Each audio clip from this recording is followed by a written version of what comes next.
अस्सलाम वालेकुम रहमतुल्लाह। दोस्तों, मैं हूँ अतार रफ़ी और इंग्लिश के आसान असबाक नए सीखने वालों के लिए सबक नंबर 11 में खुश आमदीद। इससे पहले 10 सबक हो चुके हैं, 4 सबक बाकी हैं इस कोर्स के। और इसके बाद जब आप 15 क्लासेस पढ़ लेंगे तो आप अच्छी तरीके से इसको समझ लेंगे, तो उसके बाद आप ज्वाइन कर सकते हैं हमारे इंग्लिश लैंग्वेज बेसिक्स कोर्स को, जिसके अंदर भी 15 क्लासेस हैं। और ये दोनों कोर्स करने के बाद फिर आप एडवांस क्लास में शरीक हो सकते हैं। उसके अंदर हम आपको बहुत प्यारी चीज़ें पढ़ाने वाले हैं इंशाल्लाह।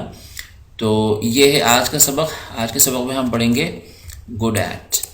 गुड एट के साथ उसको समझने से पहले मैं आपको ये बताना चाहता हूँ कि ये वर्ब आईएनजी क्या चीज़ है। आपको याद होगा सबक नंबर 7 के अंदर मैंने आपको समझाया था कि बेसिक वर्ब्स क्या होते हैं इंग्लिश के अंदर, जो बुनियादी अफ़आल हैं इंग्लिश में उनको उनके अल्फाज कैसे हैं। तो ये मैंने आपको बताया था। अगर आपके पास ये वीडियो नहीं है तो आप डिस्क्रिप्शन में देखें, लिंक डिस्क्रिप्शन में आपको इसका लिंक मिलेगा, वहाँ से आप इस फाइल को देख सकते हैं, इस वीडियो को देख सकते हैं, सबक नंबर 7 की वीडियो को। तो वर्ब्स के आखिर में हम क्या करते हैं, अगर मैं आपसे कहूँ कि ईट के आखिर में अगर आप लगा दें आईएनजी तो ये हो जाएगा ईटिंग। इसी तरह गेट के आखिर में या हेल्प के आखिर में मैं लगा दूं आईएनजी तो ये हो जाता है हेल्पिंग। इसी तरह अगर मैं इसके आखिर में आईएनजी लगा दूं तो ये हो जाएगा लाइंग। इसी तरह बाइंग, इसी तरह laughing, drinking, beginning, learning, jumping, having, following, feeling, doing, closing. तो वर्ब के आखिर में हम लोग जब आईएनजी लगा देते हैं तो वो उसको कहते हैं आईएनजी वर्ब। तो ये आईएनजी वर्ब क्या चीज़ है हम इसको अभी बात नहीं करेंगे। हमारा आज का सबक जो है वो गुड एट के बारे में है और गुड एट के बाद वर्ब आईएनजी आता है। तो इसलिए मैंने आपको मुख्तसर तौर पर बता दिया कि किसी भी वर्ब के आखिर में आप आईएनजी लगा देते हैं तो वो वर्ब आईएनजी बन जाता है। तो मतलब ये है कि आप जब गुड एट का इस्तेमाल करेंगे तो उसके बाद वर्ब लगाएंगे। और ये वर्ब्स आप पढ़ चुके हैं, कोई भी वर्ब आप लगा सकते हैं वर्ब के साथ, लेकिन आपने आखिर में आईएनजी लगानी है।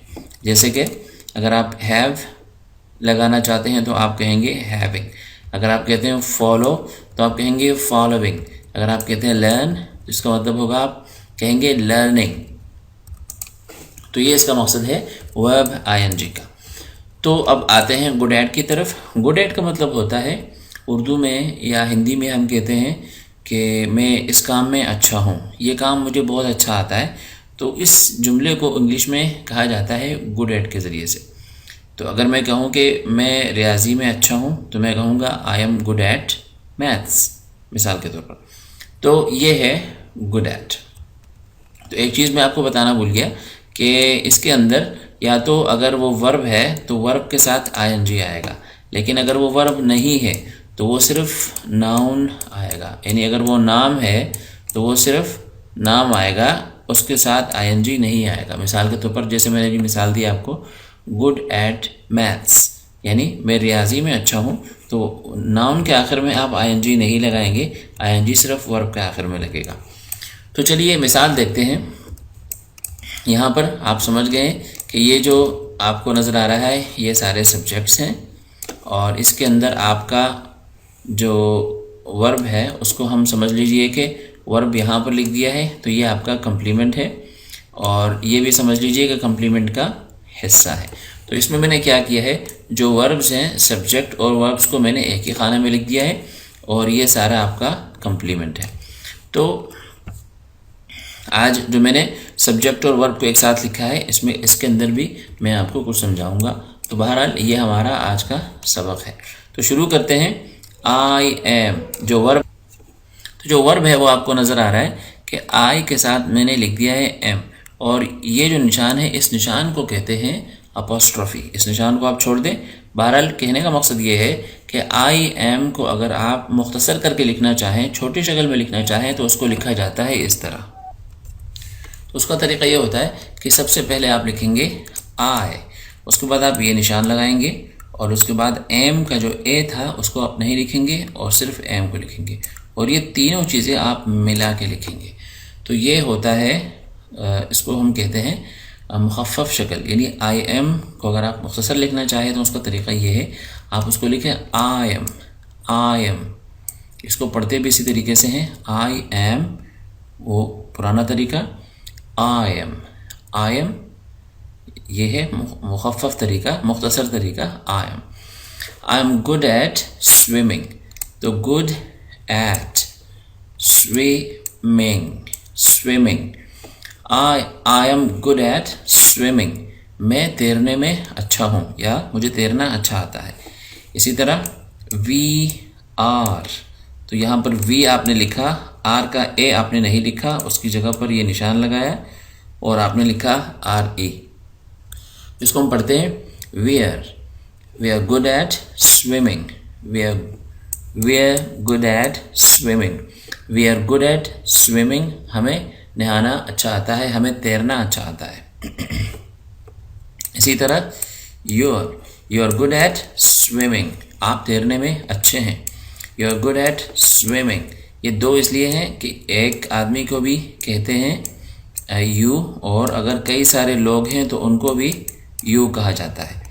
तो he is good at swimming, यहाँ भी वही है, ही उसके बाद ये निशान और उसके बाद आई को आप ना लिखें, एस लिखें, और ये तीनों चीज़ें आप मिलाकर लिखेंगे तो इसको कहा जाता है मुखफ़फ़ शक्ल। He is good at swimming, वो आदमी तैरने में अच्छा है।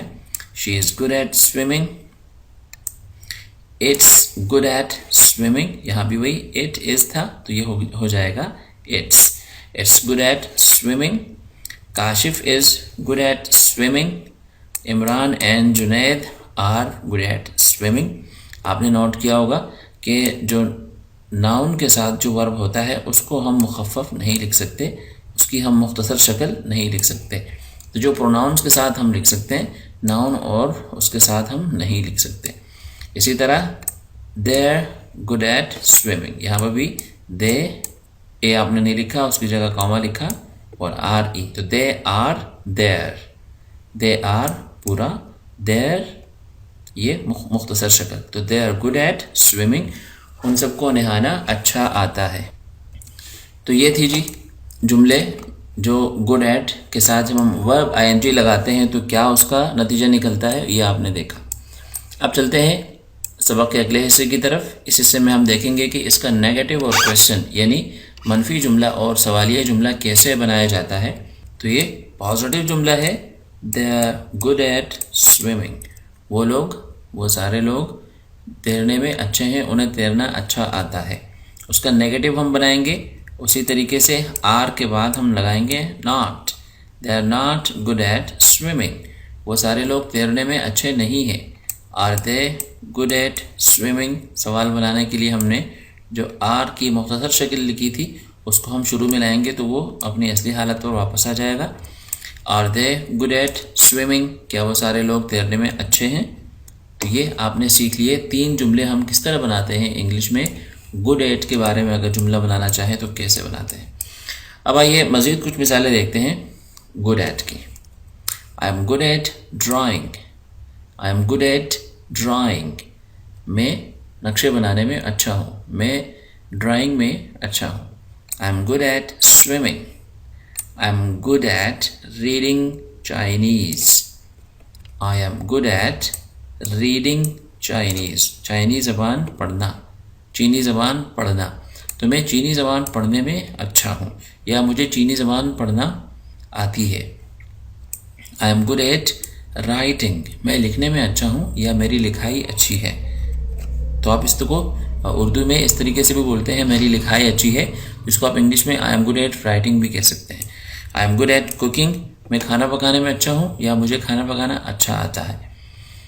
आई एम गुड एट तजवीद, मैं तजवीद में अच्छा हूँ। तजवीद का मतलब होता है कुरान करीम को, जो मुसलमानों की किताब है उसको जो अच्छे तरीके से पढ़ सकता है तो उस अंदाज़ को कहते हैं तजवीद से पढ़ना। तो आई एम गुड एट तजवीद का मतलब ये है कि मेरी तजवीद अच्छी है, मैं तजवीद में माहिर हूँ। आई am good eight driving, driving, मैं गाड़ी चलाने में अच्छा हूँ। ड्राइविंग कहते हैं गाड़ी चलाना। आई एम गुड एट स्पोर्ट्स, मैं खेलों में माहिर हूँ, मैं खेलों में अच्छा हूँ। आई एम गुड एट मैथ, मैं रियाजी में माहिर हूँ।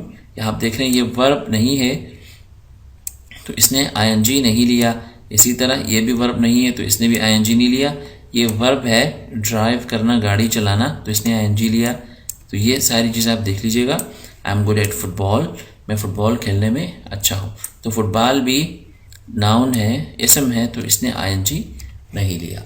तो दोस्तों ये था हमारा आज का मुख्तसर सा सबक। उम्मीद करता हूँ हमेशा की तरह आपको पसंद आया होगा।